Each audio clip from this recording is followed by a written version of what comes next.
Family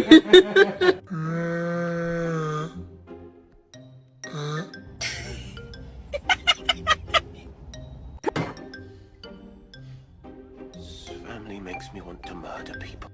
Hey, what you doing? Ow, you slapped me, boy! My bad. It's a fly flying around here somewhere. I was just trying to...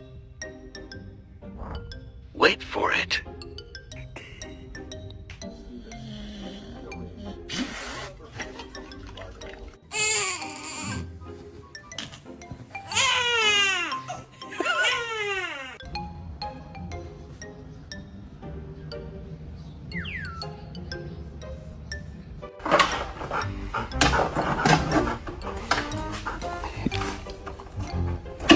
What?